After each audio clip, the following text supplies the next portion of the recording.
in Davos not even a month ago, I had the privilege of sitting at a table over breakfast with Christine Lagarde, who's the finance minister of France, and courtesy of a good friend, Peter Sullivan, who managed to bring her across to our table for an informal discussion. But what was interesting about the discussion with Ms. Lagarde was the way that France is trying to get closer to South Africa, trying to have better relations, I guess not just South Africa, but Africa generally. One of those, no doubt, will be in the forthcoming nuclear power program. One of France's international champions is a company called Areva, and Areva South Africa's chief executive, or rather chairman, Serge Lafont, joins us now in the Cape Town studio.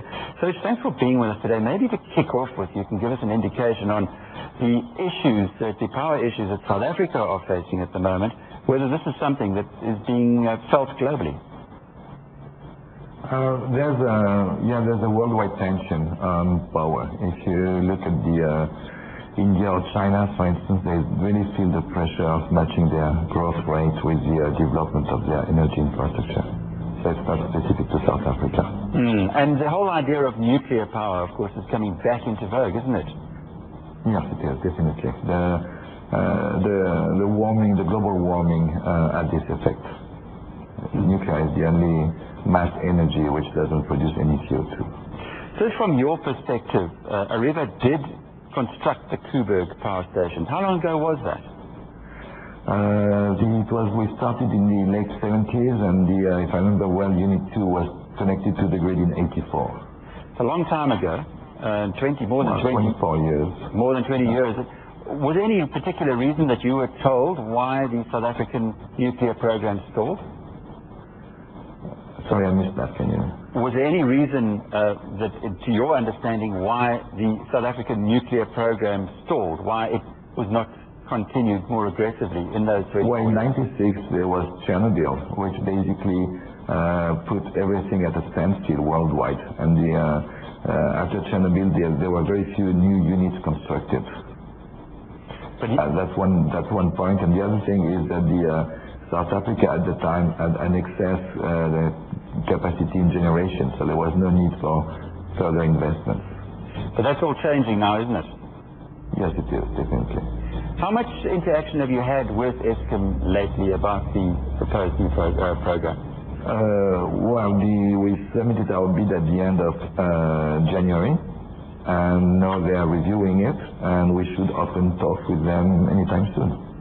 Because the media reports say that Eskom is looking to double capacity to 80,000 megawatts, and half of the increase, so in other words 20,000 megawatts, coming from nuclear. That's a huge program. Are there many other countries of this size doing a similar kind of thing?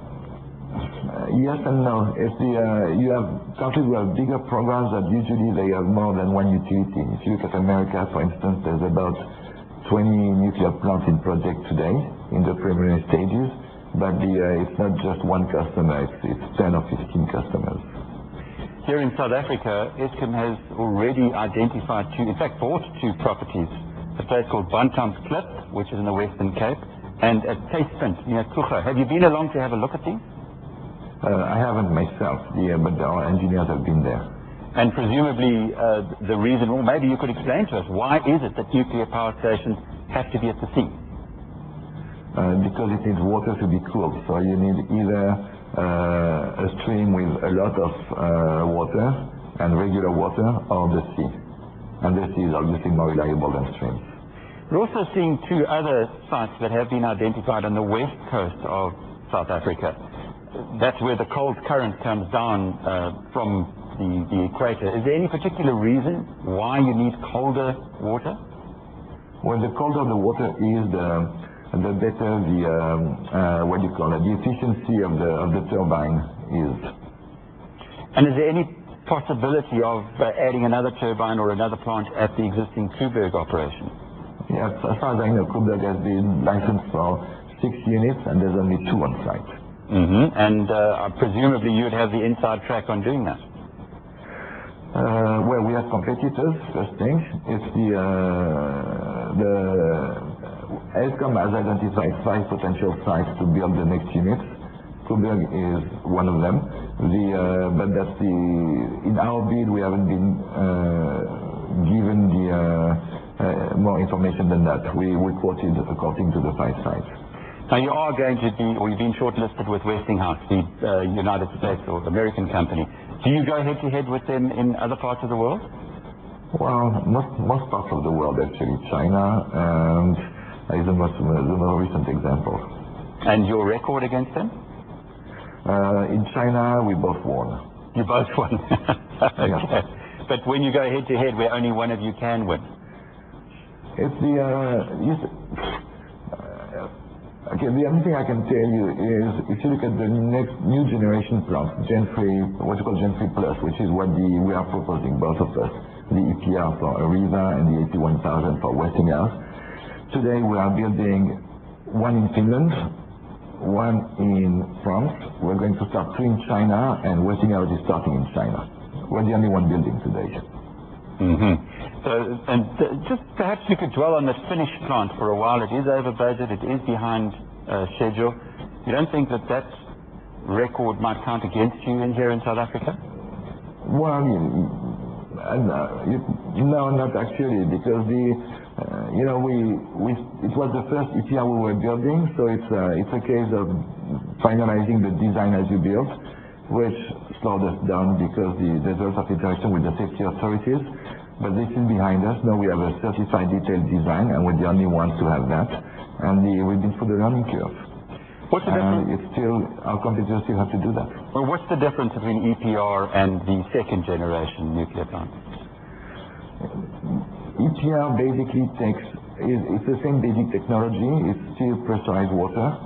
But it takes into account all the experience of the generation 2 plants. Even if you look at the Gen 2 they've been involving, from the first units which were 900 megawatts to the last ones which were 1400, there's been a lot of transformation. And about 15 years ago, the engineers, French and German engineers, and in France, in Areva, in EDF, and in the German utilities sat down and said, okay, let's look at what we know and let's build basically the perfect reactor. So did that, and it's the EPR. South Africa will then be, well, presumably one of the first to bring in the perfect reactor. It would be the fifth, because after China, I think we have a plant up in the United States before one in South Africa. So is your decision to partner with Avenge here in South Africa and a French construction company, what gave Avenge the edge in your opinion? They're an excellent company. You know the way it happens. You meet with companies, you start talking, you feel affinities, you like what they do, you like the quality of their job, and you move on, and at some point you say, okay, let's work together. And how big might this project be in financial terms? I cannot answer that. Because the bid is in, and that's for me to comment. What I can tell you is that the cheapest of all electrical energy is hydro. Okay, the number 2 are coal and nuclear, and all the rest is solar, much more expensive. In nuclear, the overnight cost is big, but the operational cost is very low. So you get the Koeberg today produces the cheapest power that Eskom sells. And when are you likely to hear whether you've won the bid or not?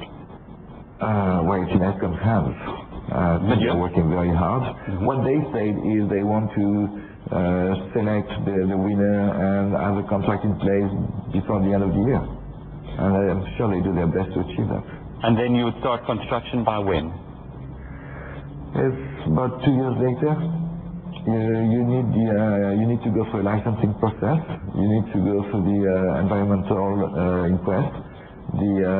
And first country should be in 2010, 2011. Well, yet another development in the process of addressing South Africa's power needs in the country. That's all from Power Lunch, which is brought to you in association with MoneyWeb. We're crossing now to CNBC Europe for Power Lunch Europe with Louisa Boyson. CNBC Africa is back at 4 o'clock Central African time with regional updates.